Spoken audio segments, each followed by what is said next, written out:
Europe 1 Soir.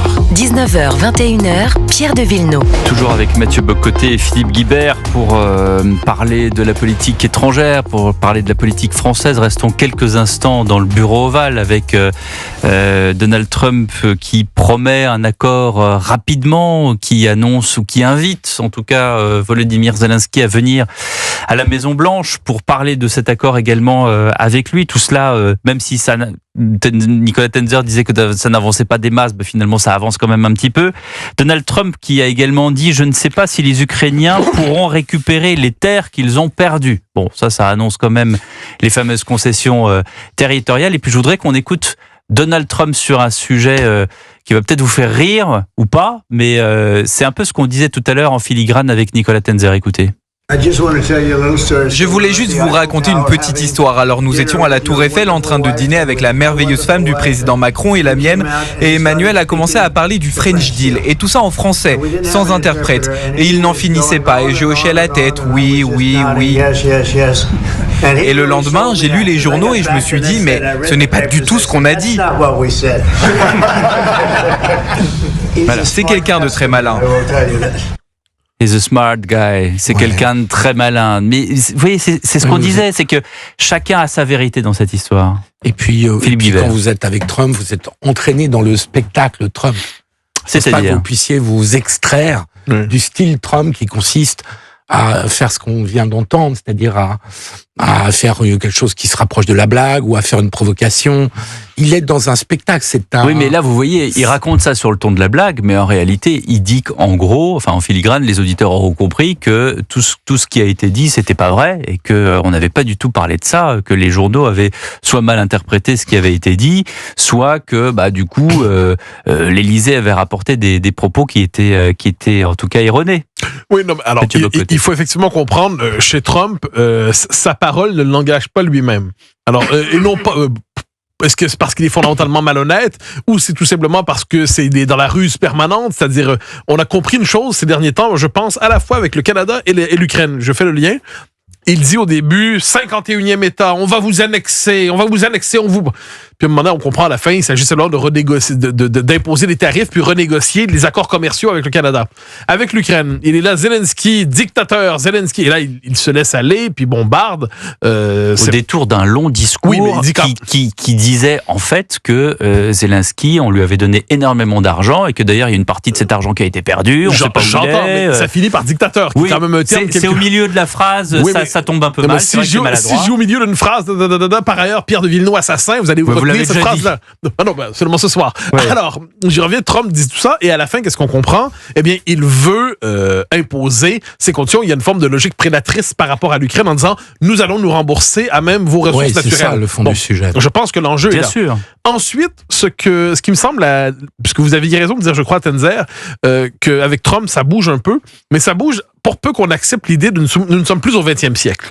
Qu'est-ce que le 20e siècle en matière de paix depuis la Première Guerre? C'est l'héritage américain de Wilson à Clinton, ou même à Bush, c'est la chose suivante. On se bat contre le méchant. Ensuite, on n'accepte pas de paix de négocier. Ce qu'il faut, c'est une paix où on fait tomber le méchant. D'abord, l'Allemagne 1, l'Allemagne 2, ça pouvait se comprendre. Mais Allemagne 1, Allemagne 2, et ensuite avec d'autres régimes.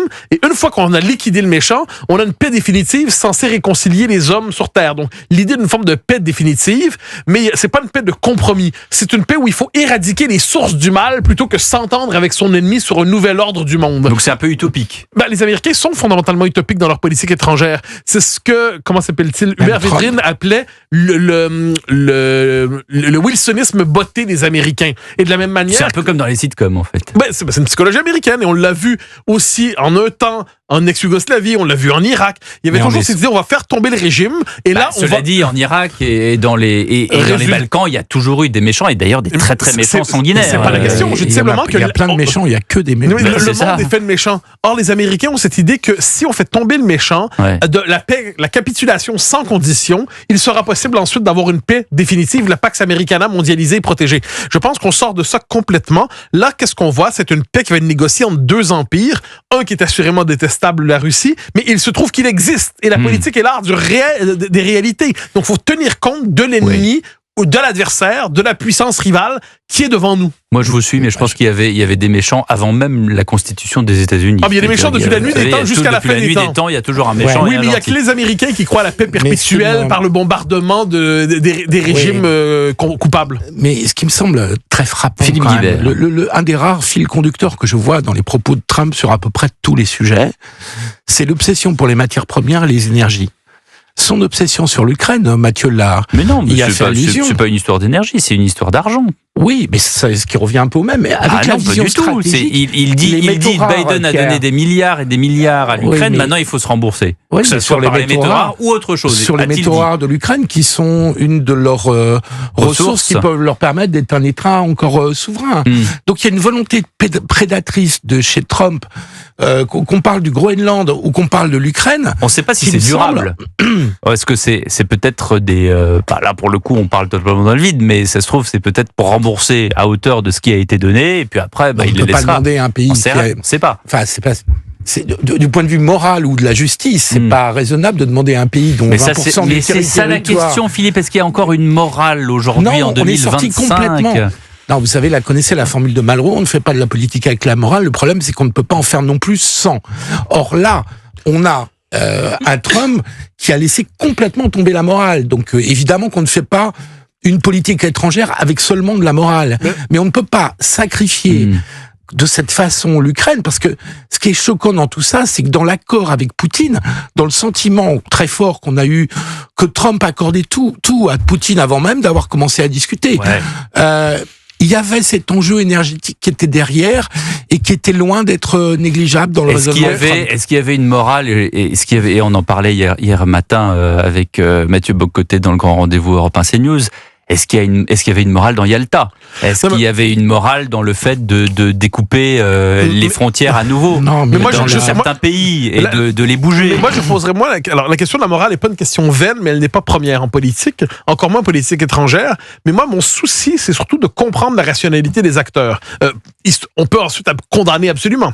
Comment Trump voit-il les choses? Il est convaincu que depuis 1945, pour l'essentiel, les Américains, en assurant la protection de l'Europe, ont subi une forme de raquette invisible de la part de l'Europe qui s'est protégée par l'armée américaine, tout en ayant de son côté la possibilité d'investir dans l'État social et ainsi de suite. Ce que Kagan, un des néoconservateurs des années 2000, il disait les Européens, c'est Vénus, les États-Unis, c'est Mars. Donc globalement, les Européens ont profité des Américains et dès lors, il est temps aujourd'hui, pense Trump, de corriger la situation. Même chose pour la politique de libre-échange. Il dit les Américains ont payé le prix depuis les années 80 et 90 du libre-échange, ça a permis le développement de la Chine. Il faut en finir avec cette politique de libre-échange parce que nous en avons payé le prix. De ce point de vue, Trump est même persuadé d'être dans la justice. Alors, je ne pense pas qu'il le soit. Avec l'Europe, je crois pas. Non, dans son esprit, le racket dans son point de vue, c'est sur la question militaire. Donc, je suis pas d'accord. Je dis qu'il faut rentrer dans sa tête. De la même manière, il faut rentrer dans la tête de Poutine pour comprendre à peu près ce qu'il fait. C'est un drôle d'exercice de rentrer dans la tête de Trump et de Poutine. C'est ni agréable ni facile, mais c'est nécessaire. C'est ce qu'a essayé de faire Tenzer. Que cherche à faire Poutine, on comprend, c'est reconstituer la Russie dans une ambition impériale qui implique globalement, on le comprend, l'exercice de la souveraineté sur tous ceux que les Américains appelleraient les ethnic Russians, c'est-à-dire les Russes ethniques, donc les Russes notamment des Baltes. Voilà pourquoi si j'étais Balte, je serais très inquiet. Les Russes de Transnistrie. Bon, faites la liste des... On comprend, c'est ça sa rationalité. Un bout de Pologne, je ne crois pas que l'ambition de Poutine soit d'amener ses chars jusqu'à Paris. Mais ce que je note, par ailleurs, c'est que si j'étais voisin de Poutine, je serais très très inquiet. Mais ils le sont. Mais quelle est la rationalité des Européens là-dedans? La rationalité des Européens depuis 30 ans consiste à dire que par un surplus de droits, de vertu et d'esprit de commerce, nous allons apaiser les rapports entre les peuples. Ça, c'est la grande erreur de l'Europe. Et je terminerai sur un tout petit point là-dessus. Je fais comme Philippe Guibert, j'ai toujours une dernière phrase. C'est Louis Dragnel qui fait surtout ça. Et j'en termine par là, et puis ça dure encore. Et je terminerai avec une dernière phrase. Je pense que ce que je redoute par ailleurs de la part des leaders européens, c'est ce qu'ils n'ont jamais été capables d'obtenir par l'adhésion des peuples, c'est-à-dire la création d'une souveraineté européenne et la fédéralisation de l'Europe. Je crains que la possibilité de la guerre ne leur donne cette possibilité. Donc, c'est-à-dire de constituer une souveraineté européenne par la constitution d'une force armée sous drapeau européen pour assurer des forces de maintien de la paix en Europe. Ça, c'est un vrai coup de force contre la souveraineté nationale. Philippe. Mais alors, il s'est passé une chose très importante hier soir en Allemagne. Le futur chancelier Friedrich Merz a déclaré « il faut que nous devenions indépendants des États-Unis ». Ce qui, venant d'un futur chancelier allemand, accessoirement d'un dirigeant de la CDU, est vraiment une extrême nouveauté.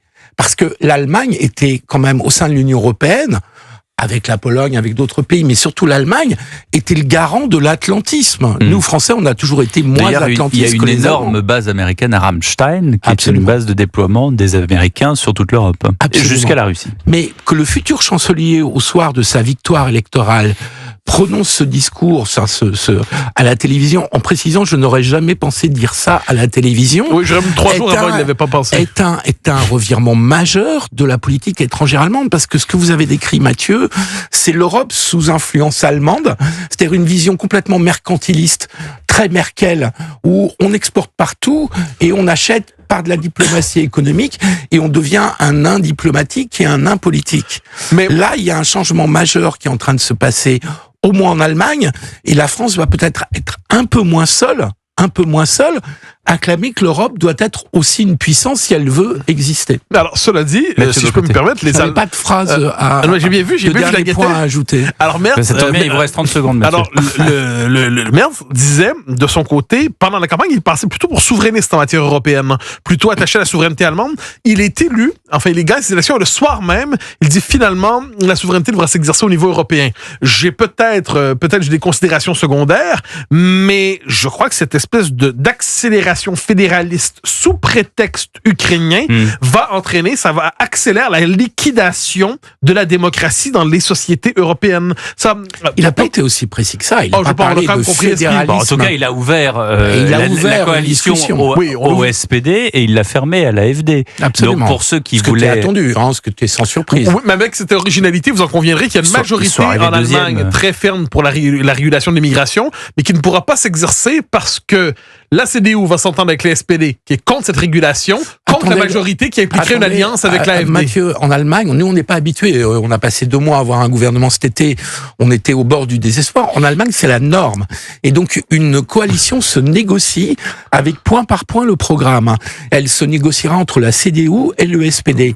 Le SPD, par la parole de Scholz, quand il était encore chancelier, avait commencé à durcir son discours sur l'immigration. Il se passe exactement la même chose qu'en France, et que vous avez 11 millions d'électeurs en France qui ont voté pour le RN, et puis après on a fait j'allais dire du storytelling pour emprunter un mot en anglais pour dire voyez, c'est l'arc républicain, il faut pas voter pour le RN, etc. Ils font que 21%, enfin 20,8%, le RN c'était 33%. Non, mais deuxièmement, l'AfD, c'est quand même tout à fait autre chose que le RN. Eux, vous avez raison là-dessus. Ils n'ont pas commencé du tout leur stratégie de dédiabolisation. Au contraire, ils se sont diabolisés. Effectivement, le RN, d'ailleurs, j'allais dire, a coupé les ponts avec l'AfD, on s'en souvient.